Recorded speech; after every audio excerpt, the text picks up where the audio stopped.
I'm Todd Bookspan, and welcome to your neighborhood real estate show. The hyperlocal real estate show where real estate professionals talk about the neighborhood you live in or the neighborhood you want to live in.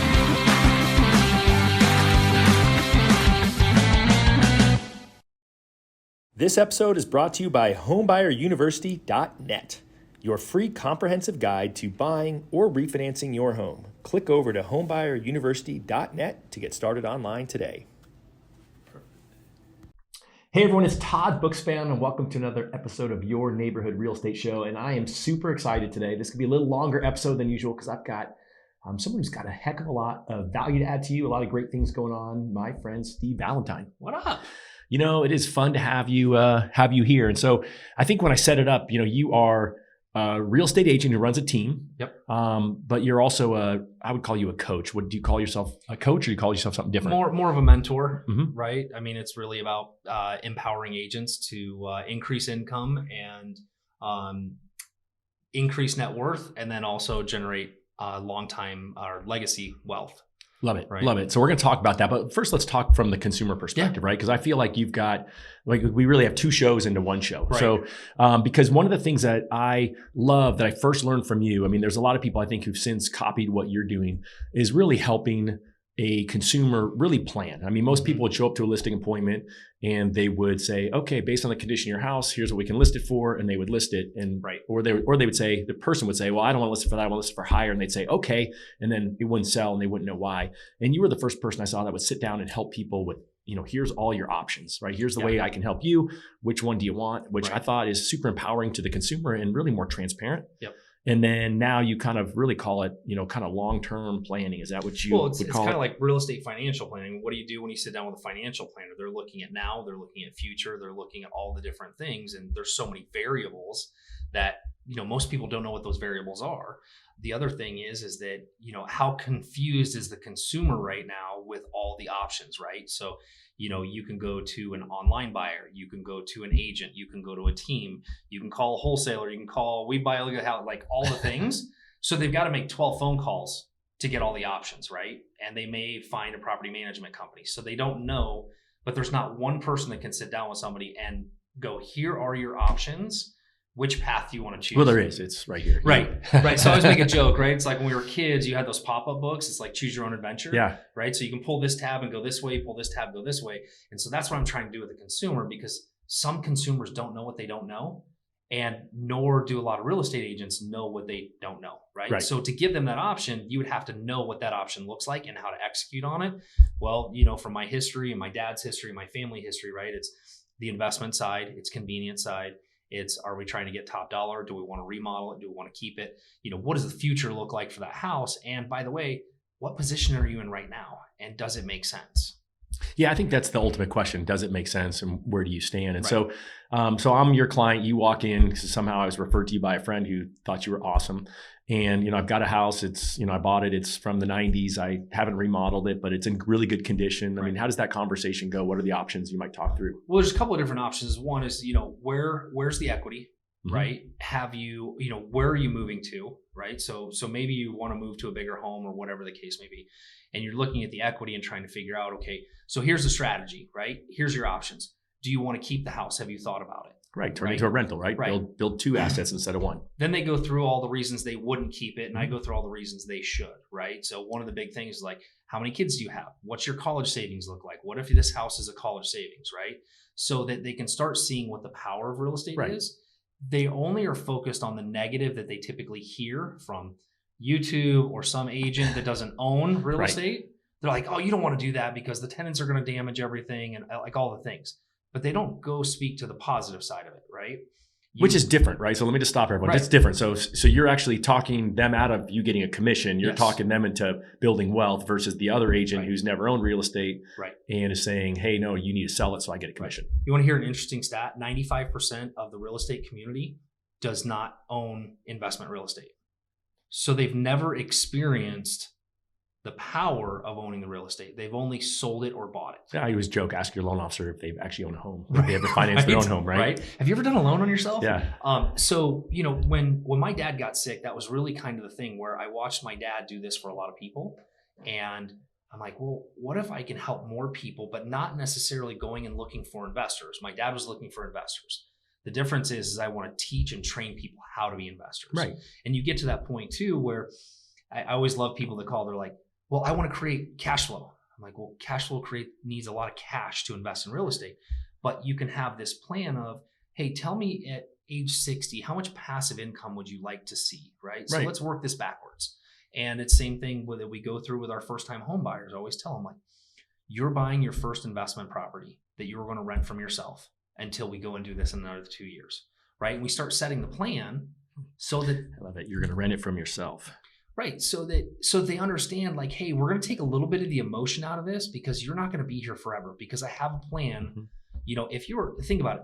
If you're in your 20s, you buy a house right now, or you bought a house 2 years ago, and I can get you to buy another house based on a plan every 2 to 3 years for that decade, right? It's pretty good. Right. So we're moving up.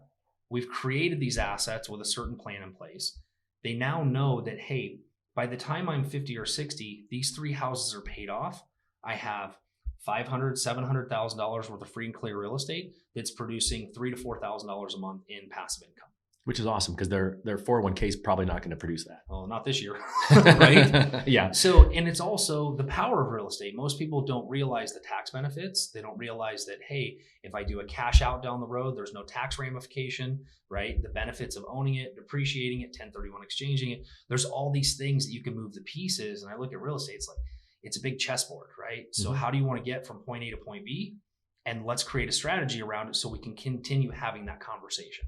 Well, and one of the things that, again, you said, hey, when you're 60, right, you're helping people plan a long-term game. Yes. And I don't think it doesn't have to be, the longer you play, the better it looks, is what I've seen personally. Right. And, but even, for me, I looked at like 10-year windows of it. And it seems like if I look back 10 years, I wasn't in the financial position I'm in today, but the assets I bought, or I had 10 years ago, and the ones I bought since have changed me financially. I've said it before. I mean, I'm grateful for you helping me do a 1031 exchange and help me get 6 properties. I won't go down that rabbit hole, but you did something that no one else could put together for me at the time. And those homes that I bought 6 years ago have more than doubled in value. Oh yeah. Rents have gone up a lot. Yep. They've more than doubled. I've pulled out cash to buy more property. Right. And so again, it's that long-term game of understanding what it is, even if it's neutral cash flow at the start. I mean, my properties that I had negative net worth on in the financial crisis that had neutral cash flow now have ton of equity. They went from being upside down to being way right side up. And now the cash flow is great because rents have gone up. Right.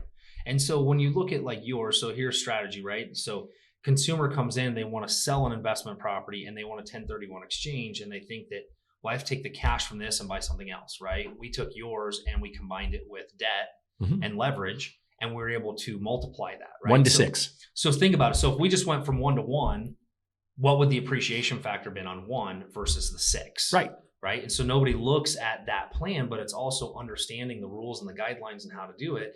And then you get more complicated. Like I've got a client right now where he's like, our second home in Hawaii, has gone up by $3 million. That's a good problem to have. So he wants to sell it, but he's going to get hit with $1 million worth of taxes. I said, look, we both use the same CPA. I said, look, here's what we're going to do. I said, I need you to rent this for 1 year and your taxes are going to show it as a rental, right? When we get to the end of 1 year, we're going to take that $3 million profit and we're going to 1031 exchange it into multiple rental properties, right? So rather than giving up $1 million of equity, we're going to 1031 exchange this. And if you really want cash out, you can go back and refinance these things and pull cash out with no tax liability. So I just helped him keep $1 million in his pocket and he can still pull cash out. Now it's a long way around it, but I'd rather go the long way around and not pay the IRS $1 million. Right. In the short term would have been to help him do it and get commission now. Right. And so I think that's also, it's who you are as a person. I know, again, you talked about your father and his impact on you and how he built wealth for others. And, it's funny because it gives me chills whenever you mention that, because I know the story and I know how much he meant to you. And I know, how you've learned so many lessons from that. And so, but before we get kind of into how you're helping agents do it, let's go back to that consumer at the table. So one is you're going to try to say, hey, do you want to rent it? And what if they say, no, I don't want to rent it? Then what do their options look like? So, there's, do you want to rent it? If that's not an option, and not every house should be a good rental, right? One of the things that I teach the consumer is like, hey, it's the same thing that we bought in your house, right? There was a buy box, right? Mm-hmm. There were specifics. The specifics were because we designed it based on the property management company with the things that made the most sense in keeping a rental property. Absolutely. Right? If you own a 5,000 square foot house with 4 AC units and a pool, I'm going to tell you it's probably not a good idea to rent it, right? Right. It just isn't. Like, too much long-term liability. So that's what comes from that. So they don't want to rent it, or it's not the right house to rent. Now we start looking at, hey, let's look at, if you do sell it, how much cash is coming out of it? And if there's that much cash coming out of it, do you need to put all of that down? And do you maybe want to buy a primary, less cash down, and go buy an investment property as well, so we can start this process, right? Everybody's in a different journey. And then you start going through where here's the other options, right? So there's traditional sale, right? Do you want to put some money into it? Or, we get a lot of calls that, hey, I inherited my house, my parents' house. It's a shithole. Right? We're supposed to cuss on this thing. No, sorry. what the hell. But is it a problem, right? Right. And they don't have the wherewithal to hold on to it. They don't want to go through the market timing, like all right. Or there's emotion attached to it because they're folks' house, right? So all the things, right? So that's an option. And then you get into the little bit more complicated option where I deal with people of, hey, this happens a lot with older people where they're transitioning from the house, they own it free and clear, and they're going to go into assisted living, which is going to be a cost or a burden on the family. Mm-hmm. So I like to go through the financial side of it, like, if you sell this, what are you doing with the cash? Right. And are you paying taxes on it? Right. Are you going to go put it in a CD or something that doesn't give you a high rate of return? What if you sold this with seller financing? Here's the benefits of that. Here's what it looks like. If I can help you create income, not just sell the property, but create income to offset the family burden, does that work, right? So we start going through all these different things. So at least when they go through it, they've been given all the options, right? And at the end of it, it's always the cash option, which is, this is the convenient thing. If you don't want to do any of these things, I can give you X amount of money and I will buy the house and we will be done with it in 14 days. And that's what it looks like. But I've gone through all the way. So it's not like I called a wholesaler off a postcard or I got a call. They know I can go traditional, give it to rental, do some creative financing, create some income, or we can just get rid of the house in this aspect. And I love it that your heart is in it, not for you first, for them first. Right. You love working with younger people and help them build this longer term plan. You love working with older people and help them build a plan for, for their time. And, I even love that whole idea of that planning for retirement, because I think that's where that's where a lot of people get missed right now. I mean, there's so many families out there that are burdened that their family member had to move into a place. So, they can get enough money from the transaction up front for the deposits, wherever they need to do, a little bit of cash if they need to shore up their finances, and then have that check coming at a higher rate of return for the next 10, 20, 30 years, so that the kids don't have to worry that, in a few years they might blow through all that money and I might have to be the one having to pay that more expensive bill. So how many agents do you think went into, let's just go during the COVID times, right? Prices are sky high, all these things are happening. There's two things you can do. You can sell the house, capture the equity, or you can get an equity line and move on to something else, right? And still keep the property and still have a cash flowing asset. How many agents went in and said, you know what, have you really thought about keeping this as an asset? Because I understand you want to get some money out of it, and we can do that through a home equity line of credit or a cash out refinance and still hold the asset and let the tenant make the payments on it, right? Versus just selling it. Right. So the selling part becomes selfish, but at least what I know is that they got a choice in the presentation to figure out what direction do you want to go. Because again, the consumer typically doesn't look at it because there's all these bad things around it, but they don't look at all the good that surrounds it as well. Yeah, and I think it's a challenge. And, I never want to call out the folks who are struggling in this market, right? We were talking before we started recording. I mean, you made it through the whole foreclosure crisis days. You were representing, Fannie Mae, Freddie Mac, and helping them dispose of assets. And so, the business from when it was the hardest it's ever been. And there's a lot of agents who had it easy during COVID. They're brand new. They've never worked in a market like the market we're in. And unfortunately for them, they've got to sell your house when you meet with them if they're going to pay their own mortgage payment. And so they may not be making recommendations versus someone like you who has practiced what you preach and is in a financial position where whether you sell their house today or not isn't going to impact your financial future. Right. But where's the hardest thing in the market right now, right? The hardest thing right now is to sell a house. Absolutely. We don't have a value issue. We have a qualifying issue, right? We don't have enough qualified buyers for the house. So if we don't have a value issue, then we use a home equity line. You're still getting a sale out of it by having them keep that, right? And you're going to go sell them something else, right? It's a great time to buy something. Yeah, and rents are high right now. Right, rents are high. So you could still accomplish both. And oh, by the way, what does that look like in 20 years when your client looks back and goes, if I wouldn't have listened to you, right, I wouldn't be in the position that I'm at. Yeah. Right. And so there's still a lot of value in that, and there's still a sale in it. And look, does your referral source become greater because of that guidance, right? You get more out of it. I hope so. Being there, right? You should be. I mean, that client should be referring you all their friends and family. Right. And really more importantly, I mean, I love the fact that I've got clients I've helped 20 plus years that are in a better financial position today because of the advice that I've given them. And that's the goal. That should be our goal. Yeah. Right. I mean, I feel good about that. And, I know it sounds kind of cheesy, but it just is what it is. Well, a lot of people would disagree with me that, I don't have a sales job. I'm a guidance, right? I'm a guidance counselor, right? So, sometimes I guide through the stuff and it becomes a sale, but that's not the primary objective. Right. The primary objective is to give all the guidance up front and then pick your poison, which direction you want to go. All right. So before we switch off of the consumer, what else should we be talking to someone who hears like, oh my gosh, all right, love what Steve said. I'm thinking about buying or selling a home. What else should we talk about, or just give out your contact info and let them reach out to you? Yeah, no, I think that it's important that so many consumers are like, I need to sell my house, right? And we don't ask enough questions. The consumer doesn't ask, and neither is the agent, right? Why are we selling the house? Like, tell me what the burden is, and let's get to the root of the problem, the dilemma, or the desire. Right. And then we can go through and solve for whatever that is for them. And so I think it's important for the consumer to ask more questions. And I think it's as important for the agents to ask more questions of the consumer to really see what it is, right? So give me a couple questions that you would want a consumer to ask the realtor that they're thinking about having sell their house. I think that if they asked an agent like, hey, should I keep this as a rental property? Right? You kind of like, what's your advice on that? What advice do you have in this current market? Is a good time to buy, right? Is a good time to sell? Like I'm telling my sellers, like it's not a great time to sell unless there's a plan for it, right? Like if we can sell and we're in the $400,000 price range and we can get a good deal in this price range, you could stomach the rates for a while, then it might be a good idea. Right. Absolutely. So it's really, again, it's more guidance and clarification in those questions. And I think it's more for the consumer to really hone in. This is something recently I started talking about. I always love it in our business where, same thing with lenders, the consumer will blame you the minute everything goes sideways. Absolutely. But the consumer was referred to this person and they're like, oh yeah, they were really great. You didn't realize they'd only done one transaction.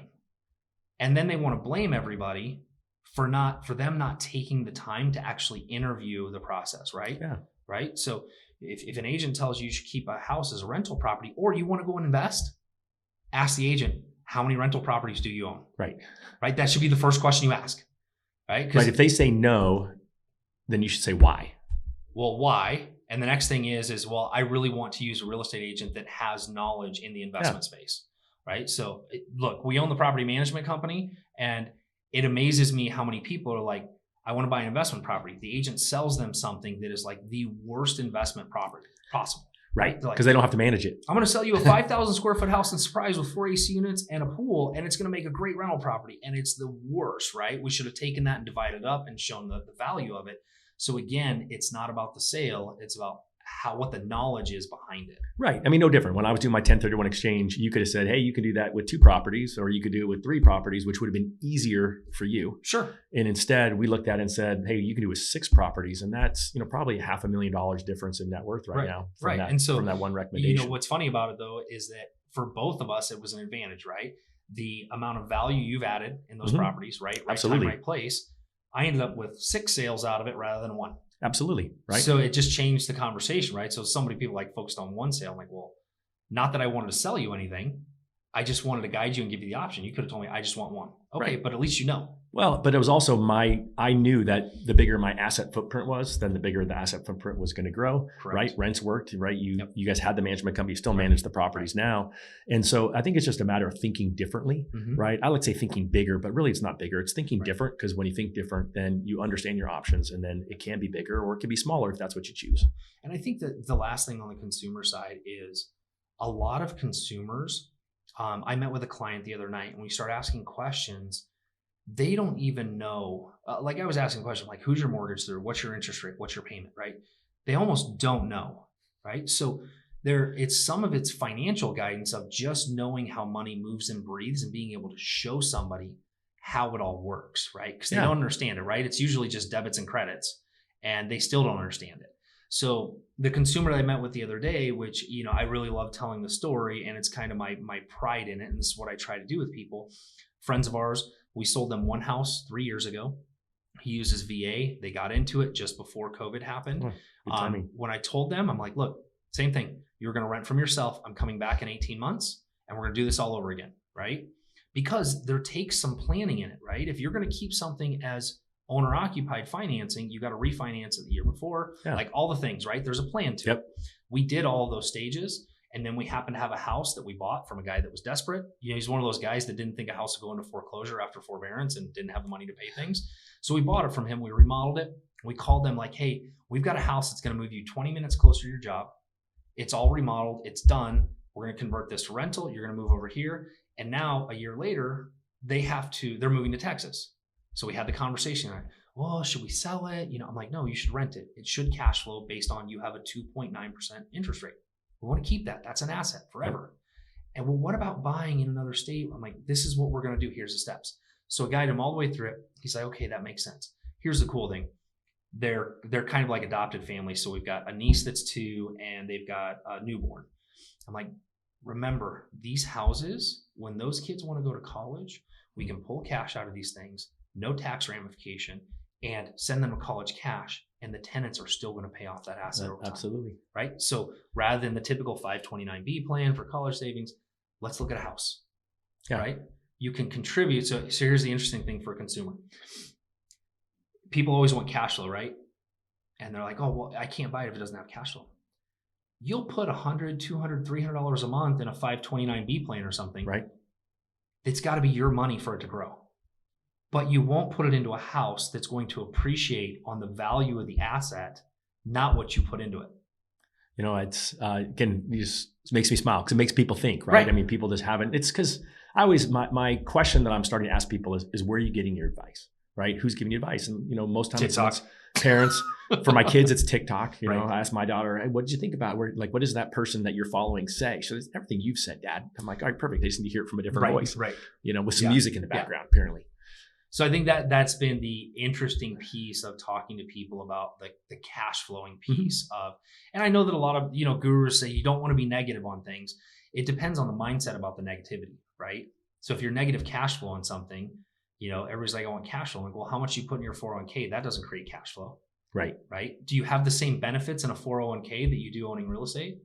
I would say the real estate probably has more benefits because you can pull money out of it without being taxed. You can all the things you have. All the things that we know, right? Tax write-offs. Well, and it's interesting too, to me, because when you think about it is we also know that today interest rates are higher. And so just because it doesn't cash flow today as much as you would like, we know that interest rates are going to be lower. 100% of the times that we've gone through the financial cycle that we're in, interest rates have come down. And so the goal in my mind is, hey, can I get, neutral cash flow or close to it today? So that way I can really crush it when rates go down. Then I'm a huge cash flow and I bought when everyone else was fearful. Right. And that's what's happening right now. Everybody's fearful, but if you can stomach a little bit of negative until it changes, did you get a better deal on a property? Somebody that can qualify right now, they're the golden goose. Yeah. Right. Somebody that's willing to take on that pain of negative or whatnot, they're going to get a better deal on something in this current market. Well, that's it. And I also find that there's a lot of people who qualify, but they just are fearful, right? They've got somebody, the news typically, or a coworker or mom and dad saying, but remember 2010, remember 2008.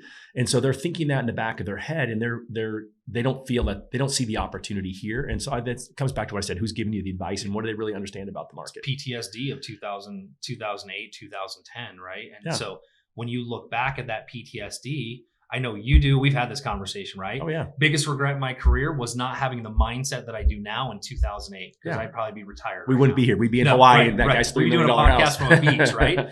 So it's the same theory right now is why the market is like, everybody is fearful. The news is fearful. All the things that are happening. What's on sale right now? Yeah. Right.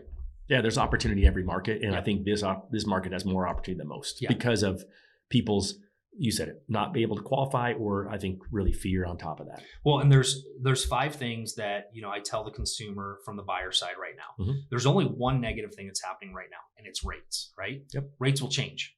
Okay. Yes. We know that. Like, Absolutely. it'll change. Things you can't change is the sales price, Mhm. seller contribution, seller's willingness to do repairs, creativity, those types of things. Those are all the positives that are in the market right now, right? So if you can use those positives in the market and ignore the rate, if we looked at, and you've probably done this, right? What you would have paid for something in 2021 versus now, even though the rates are higher, are you taking on less debt? Right. Right. I mean, it's an easy comparison for someone to make. And I think the other piece of it, and I wonder if you think the same thing, it's my team has people that are pre-qualified that when rates went from 5 to 6, they said, I'm going to wait till rates come down. And then rates went to 7. And then they hear that rates drop back down to the high 6s. Like, I heard rates went down, but they're not where they believe they should buy. And I think there's so many people out there like that as soon as rates have a 5 in front of them, they used to want rates to have a 4 in front of them, but now they'll be happy if it's a 5. Right. That there'll be this huge rush to market. Yep. And then that's when it's too late, because that's when those 5 things you just talked about are going to go away, Yes. right? Then you're going to have competition again. Then you're not going to get the seller credit that you want towards closing costs. Right. And then you're not going to have those concessions. And that's the art of the timing, and you just can't time it. So if you can get that stuff now, you love the house, you're comfortable with the payment, and you know that you could refinance at some point in the hopefully pretty near future, according to experts, then this is the time. Well, there's no perfect time in the business, right? How about all the people that sat on the sidelines saying, I'm going to wait till the prices go down, but they didn't plan for the interest rates to double. Right, exactly. Right. So here we are, prices are going down, and actually they're not going down, but there's more motivation, right? Certain people need to sell. Right. And if you can be patient and go, I really want to find a deal in this market, find me the most, motivated person, then that's where you're going to make it up, right? You're going to make up for the rates. Well, I mean, a perfect example, I've got a client, they have a new build that was being built, and they're now the house is done. And so they wasn't done 6 months ago when it should have been, when they would have sold it like that. And they still thought, we'll just do it 30 days ahead of time. And so they've lowered the price. And then they've had this cash offer from an investor who says, hey, well, if you really need to get out, I'm your guy. And then that's where they've had to go in order to they really want the house more than they care about the equity. Yep. And that's what you don't want. And it was just an unfortunate situation where it could have been different for them. Yeah, exactly. So, all right. So find Steve D. Valentine on social. Real Broker. We'll talk about that as we wrap up with the whole Real Broker thing. So I think that's super fascinating. But if you're a consumer who you want to have a different conversation, definitely reach out. So let's if you're a consumer, look, I mean, my cell phone number is the best place to find me. Give it out. We'll 602-769-3803. Either text or call, and let's have a conversation. It's the one thing that I love to do, is have that conversation, right? It's a strategy session over the phone. And, I don't do listing appointments and I don't do buyer consults. I do strategy sessions with people. So we lay all the questions, and then here's what it looks like. If you like what you hear, great. If you don't, that's okay too. All right, perfect. And so if you're a consumer, keep listening if you want to hear how Steve talks to real estate agents. I think that's the other fascinating part, right? I mean, you have all these real estate agents from all over the country, probably all over the world, who are learning from you and that you're really consulting with. So let's switch gears and go down that path. Where do we start? I think it just kind of starts, right? It really starts with my dad's story, which right? So I'll give you the short version. My dad spends all 40 years in the business. He suddenly is diagnosed with terminal cancer. He dies at age 63, but not before he bought 1,000 homes at trustee sale during the 2008 timeframe, but he did it for investors, right? So he was making pennies on the dollar. These guys ended up with multi-million dollar portfolios because of what my dad did in his knowledge, but he never did it for himself, right? That triggered me in 2015 to go, okay, I need to break this generational chain, right? I'm 3rd generation real estate agent. Right, because you're watching him and doing what he's doing. Right. My grandmother died owning nothing. My dad died owning nothing, right? There was nothing but a life insurance policy my dad left, right? But he was so freaking brilliant, except for the part of, I want to be brilliant for me, right? So a lot of agents just believe that I just need to go work for the consumer, but they don't ever make themselves a consumer. Right. And so they don't invest in what they sell. They don't invest in what they have a vast amount of knowledge in. And so my goal, as I started to do, is I want to do this for myself. I want to experiment. I want to figure it out. And then I want to teach agents the things that they should be doing. Real estate school doesn't teach you to go invest in real estate. No, it doesn't teach you much, but how to pass a test. Very few teams teach you that this should be part of your plan, and very few brokerages do, right? because there's no advantage to the team or the brokerage if you're out buying everything for yourself. Right. And I just remember even in the loan business, someone saying, oh yeah, go out and get a really high expensive car payment because I know you're going to work harder for me. Right. And so you want people to work smarter. And so, again, I just love the fact that you're calling out an unfortunate part of the industry. Yeah, because I mean, you've been around it long enough. What are the goals, right? As an agent, what are the goals that everybody touts, right? We're in December. This is what it's looking like. What's your goal for transactions and your GCI goal next year? Right? Yeah. That's the two factors. Right. And how many calls do you need to make and how many, I'm like, that's great. So your only value as a real estate agent is what I can collect at 2 to 3% minus my splits. That's the only income you're making, right? So how many houses do you have to do? How many people do you have to serve? All the things that we're used to, right? Mm-hmm. I started looking at, same thing with a consumer, right? There's all these options out there. Right. And if you know how to do all these options and tie them all together, you're more valuable to the consumer and you're more valuable to yourself because you can see things differently. There's a book called The Road Less Stupid. Oh, I love that book. It's not what you see, it's what you don't see. It's by Keith Cunningham, by the way. Yes. It says you can't smell your own breath. I Right. love that one. Yeah. It's now take a time and think, right? It's thinking time. So when you look at that, the agents are so focused on the sale and the transaction that they miss the opportunity. Yeah. Right? Every time. So here's what's typically happening in the business. Todd, you have a house that you just inherited and you want to put it on the market. You get them to put it on the market. The first thing you're doing is you're chasing a buyer, right? You want to get dual sides of the commission. Right.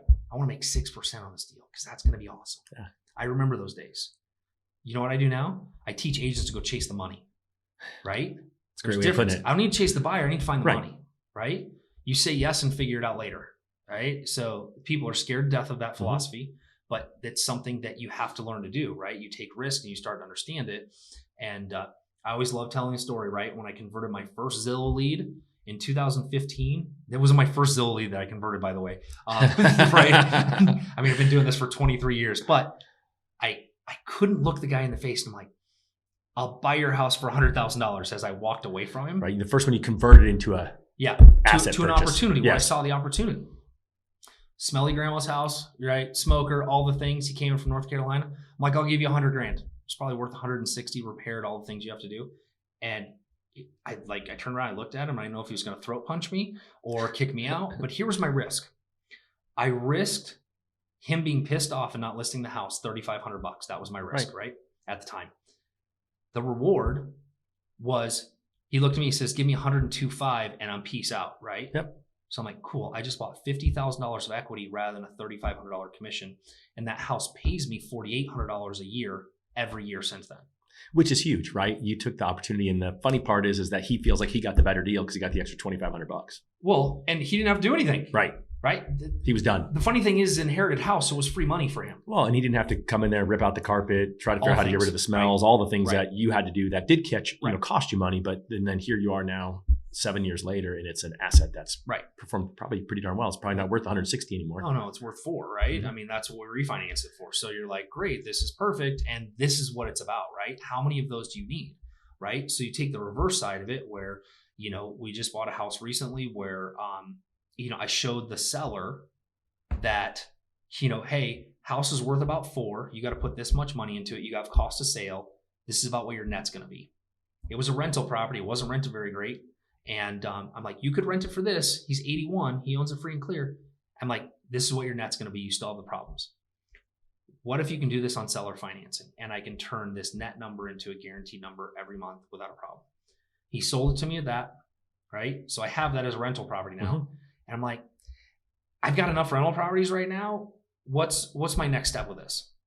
So I bought it. I took it out to another agent and they're putting $80,000 down. So I just made $80,000 on that deal because I have terms. Yeah. Right. I've got terms that look good for them. It's a great rental. It was remodeled, all the things, but it could have been a $9,000 commission or converted to an $80,000 profit. Right. So if you're a realtor, I mean, think about that. And I can remember when you taught your first class, I mean, at least what I believe was your first class to real estate agents on how to do this, right? So most people do this and they don't want anyone to know. Scarcity mindset, like, oh, I don't want the competition. And I remember the first class, you had a lot of big names from the Valley in here, but my thing that I loved was that most of the people in the room, you had people that flew in from all over, but most people in the room were your quote unquote competition. You were actually teaching the people in our market to be better because you care about our market. You care about them to be better. And they were providing now they're providing better solutions for their clients.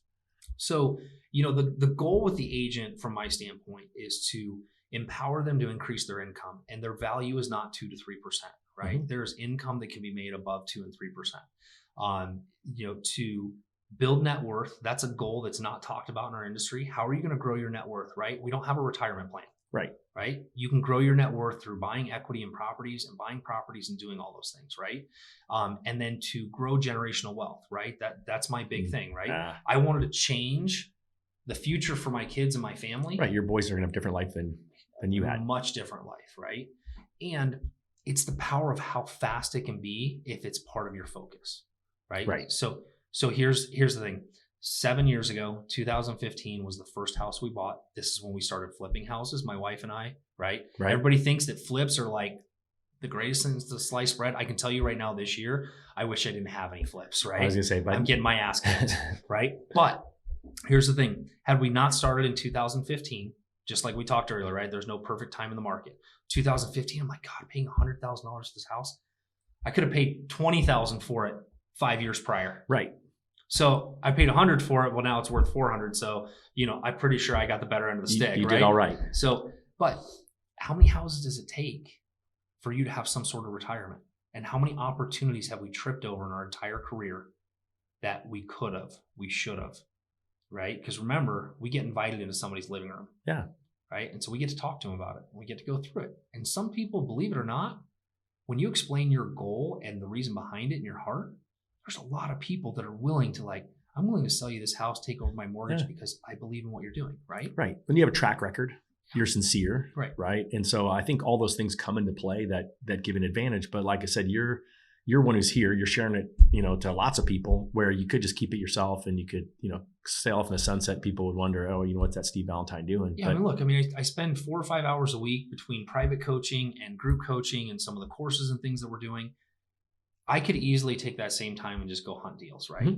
But I believe that, it's my dad's legacy to carry the torch. It's the things that he taught me.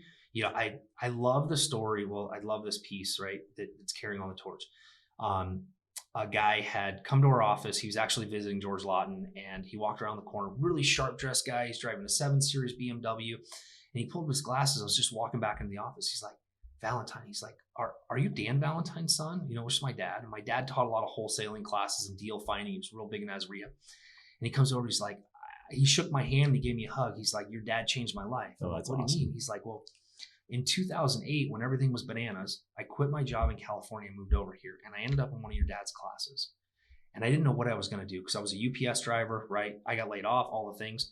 He's like, your dad taught me how to wholesale. And then he taught me how to get into real estate. And he's like, my family, everything has changed because of what your dad taught me, right? And you're like, that's kind of carrying on my dad's legacy, right? I want agents to understand what they're doing in this business.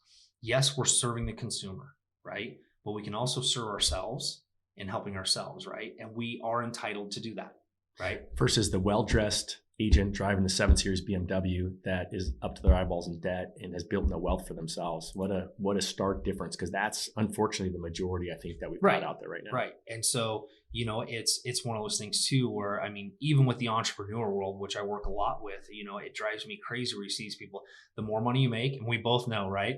We can talk lenders, we can talk anybody right now. The more money they made over the last couple of years, they didn't put it into assets. They increased their lifestyle, right? And now the business is gone and they don't have any assets, right? And so now what, right? So the goal is, when you get into this business, learn the investing side, learn the traditional side, invest in assets, and then you can have some fun with some things.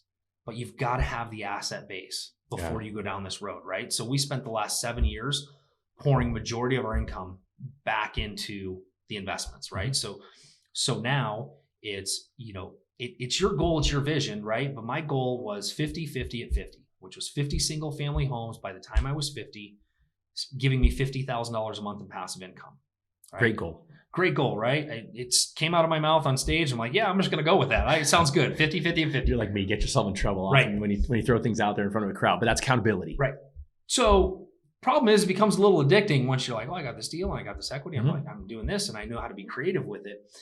So today we own a $50 million real estate portfolio here in Phoenix. It's all single family homes. We got really creative in how we did it, which is what I teach people to do. If you can buy equity in a property and hold it, season it, you can refinance it using the equity. Yeah. Right? To where you almost have no money into the asset. That's how we built the portfolio, by getting really creative and really thinking through, how do we do this? What does it look like?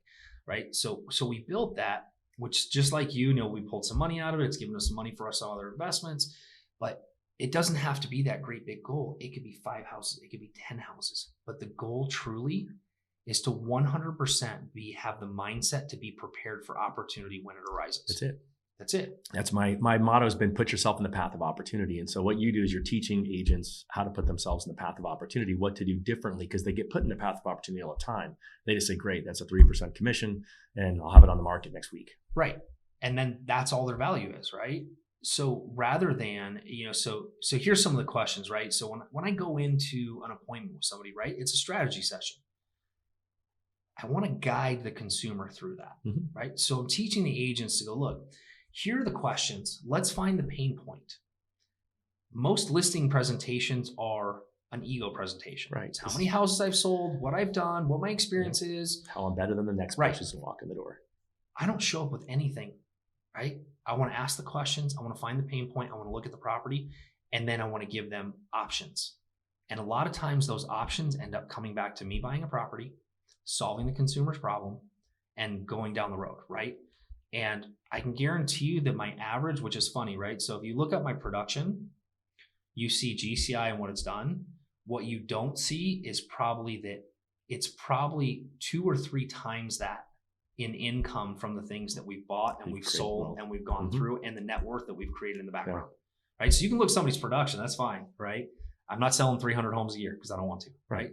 But I think it was last year where our production was 120 transactions, right?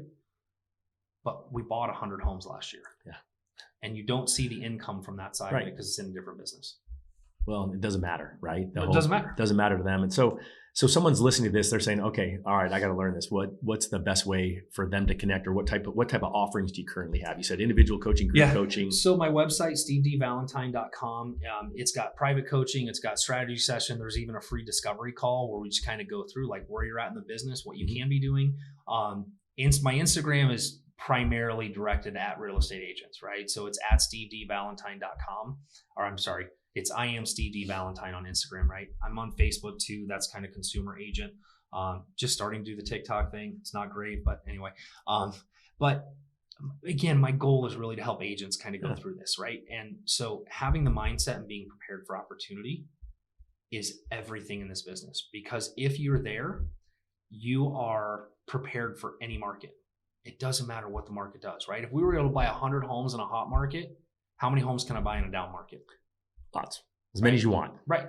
So it's getting that. And plus, when you start getting the investment side, the traditional side, your business can go in multiple different facets, right? It's got lots of different streams of income. Right. You're making yourself recession proof, really. Yes. Right. You're ready 100%. to go. And I think the other part of it is, which you're too humble to talk about, is I see on social, and I know you guys well enough to know, I see the lifestyle that it gives you guys. It's not like you guys are every week flying to Europe and stuff like that, but I see the family time that you guys have in your second homes, and I see how you've changed the community where your second home is, and just the things that you're able to do with your family and that other people don't get to do because they're out there trying to get that next deal.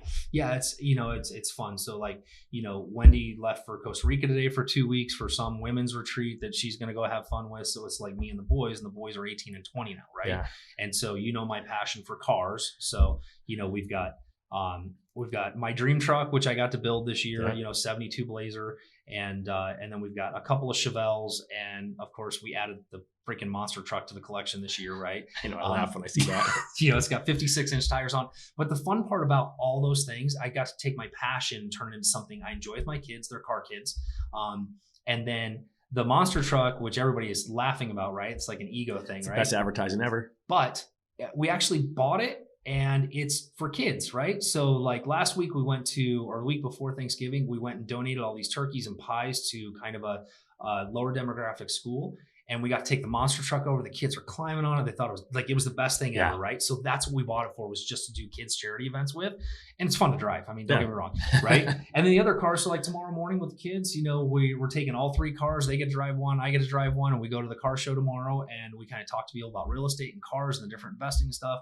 And then on Sunday morning, we're going to go do a lot of shooting. We're doing our first annual Christmas shootout in the desert. Nice. See, so, I just love it. And so anything else we say on that? And then I just want to talk to you real quick about Real Broker and what you got going on there. No, I think, it's just my passion to help agents think outside just the sales side of things, right? Because there's so much more to it. I love it. Well, like I said, you joked the other day, no one's ever thanked you, and I thanked you, and if I thanked you so many times when you're not in the room, right? But again, that was, for me, I always say it comes in cycles, and look at stuff. Don't look short term, look long term. And I just look, okay, I came through the crisis with 5 homes, was able to do that thankfully, and then bought 6 homes from you. And then now I look at it and see where I'm at today. And it's not $50 million worth of houses, but I'm on my way. Yeah. I think the last thing that I would say, to the agent community is, I was really thinking about this morning. We get so confused as we get into the business or as markets change, right? I was in the gym, right? So what happens when you start going back to the gym? You're looking at this guy and you're like, I'm going to do those exercises because I want to look like that guy, right? Real estate's the same way. You look at somebody like me, right? Or some of these other people that are successful and what they're doing, but you don't know how long it took to get there, and nor are you willing to invest in yourself to get the jump start. Yeah. Right. You're like, if I see that guy, I'm like, dude, can I pay you to train me? Like, what are you eating? How do you sleep? Like all the things that you don't see in the background. Right. And so for agents, it's got to be something that you've got to be vested in, and you've got to really want to invest in something that's going to give you that knowledge. Right. And the other thing too, is I think is really important that I learned early on, is just be yourself. Right. Yeah. If you want to wear jeans and t-shirts, wear jeans and t-shirts. Right. Right. Don't go try to blend in. Right. Right. Because people will see through it, and just be the person that you are. Like if you go back through my history, I mean, God, I look back when I was wearing slacks and ties, and like, that was terrible. I had that phase too. I'm a jeans and a sweatshirt. Well, it's only a win by noon t-shirt. So you got those of you who are listening, not watching, right? You're just I just call them a normal guy. Wearing jeans and a t-shirt, having fun. Yeah, because I want to show up, on social as somebody who sees me in the grocery store or at coffee or whatnot, right? It's no different, right? Same thing. I love that. Okay, so SteveDValentine.com. Again, find you on all those places on social. We'll make sure we have it in the show notes if you're listening to this, and then on YouTube if you're watching it there. Let's talk about Real Broker for a minute, because it's something that, super intriguing to me. I heard about it originally from our mutual friend, Kimberly Ryan, who's just a rock star person. And I think there's a lot of agents, when you joined the brokerage, you were one of the first people that I saw that I knew moved eyeballs and said, okay, what the heck is that brokerage? So real quick, just give a quick background on it and why, for someone who's listening might not know. Well, number one, when Kim Ryan calls, right? I mean, she was my life coach. She was also the listing agent on the house that we still live in. That's how I met her, right? Weird, God works in weird ways. And so when Kim called and she says, hey, I'm doing this. I've spent a year investigating it, and I think that you should be here. And if lightning strikes twice, do you want to be there where it's the second time? I'm like, I'm in, right? It didn't take me much, right? But Kim came in and she went through some stuff. And here's what intrigued me the most about it. For all of you that are looking at comparisons, right? We've got all the different brokerages out there. And I would ask you this question. What is your return on investment on the fees, the commission splits, whatever it is where you're at, right? There's a lot of great brokerages, a lot of great leadership. There's a lot of great things. You have to know what your return on investment is. Are you getting training, all the leads, whatever it is? Then you start looking at, we don't have retirement. And Real Brokerage is one of those things. I know enough how to do my business. I don't need a lot of support. I have my own office space, right? I have all those things. What I wanted was the ability to, if I'm paying the same amount of money in, what am I getting in return, right? So when Kim started explaining the 8 ways that you can earn income through being at Real Brokerage, there was the stocks, right? There was contribution. There was some matching programs with stock. So there was all these different things that were investment things that I would get back for the same amount of money I was paying every year. Right. So it's not just a cost. There's actually a benefit. There's a benefit, right? So Kim and I did a lot of stupid thinking time, right? When we sat on the couch up in Munns Park, she's like, what if, right? What if you join today, they award you these stocks and you do these other things, and they award you these stocks and it's worth $1 today and it's worth $4 3 years from now? What does it change in retirement, right? What does it change for just doing? So think about this. If this was an option 20 years ago when I got in the business, what would my stock portfolio look like right now for doing the same things that I paid Realty Executives, I paid my home group, I paid all the other brokerages? What would it look like? Right? A lot different. It'd look a lot different. A little less. So there was no disadvantage in doing it, because what if it doesn't work out? I would have paid the same money somewhere. Put yourself in the path of opportunity. Right. So I'm just like, well, yeah. And of course, I trust Kim with my life, right? And so I'm like, yeah, let's do it. And I loved it. And it was never about the recruiting thing, right? A lot of people put a lot of emphasis, like you can create this downline, all these other things. That's awesome if that's what you want to do, right? That was not something I want to do it through organic conversation and because it's intriguing. Right. I did it sheerly because I'm investment mindset.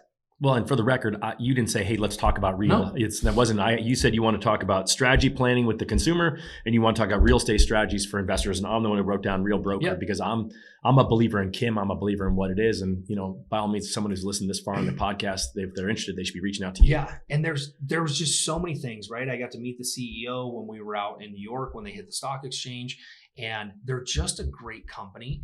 And the one thing that I loved about it is the company kind of self-police, right? Like we're recruiting people that are like-minded and they want like-minded people in, right?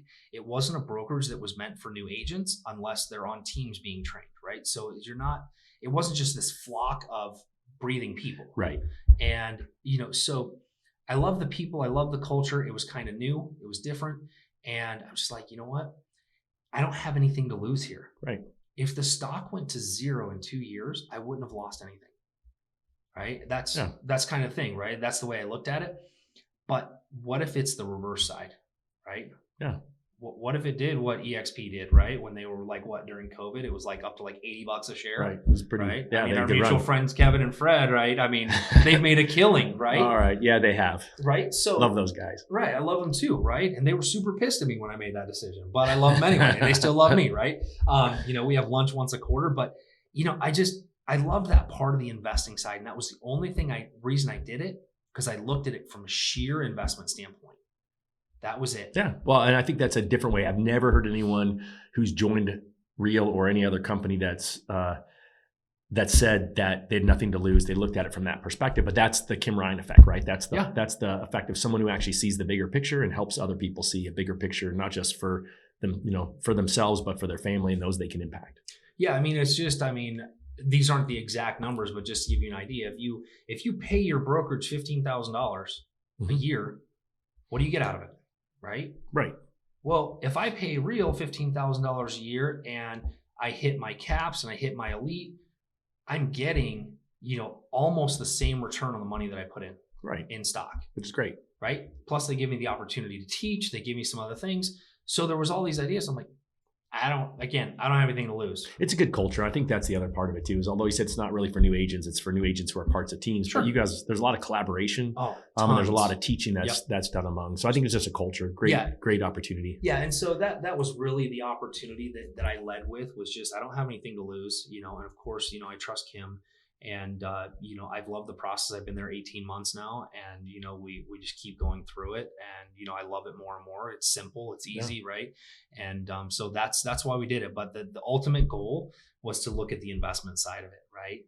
If I'm going to invest $15,000 a year somewhere, where do I want it going? And what's my return of investment going to be? And it's coming back to you. All right. Well, so Steve Valentine, this was awesome. So let's make sure Steve D. Valentine, I am the Steve Valentine. I am Steve D. Valentine on Instagram. Yep. Find him there. We'll make sure your number's down below. Super grateful for you as a friend and for being here today and sharing all your wisdom. Thank you. I appreciate the time. All right, guys, that's Steve Valentine. This episode is brought to you by homebuyeruniversity.net. Your free comprehensive guide to buying or refinancing your home. Click over to homebuyeruniversity.net to get started online today.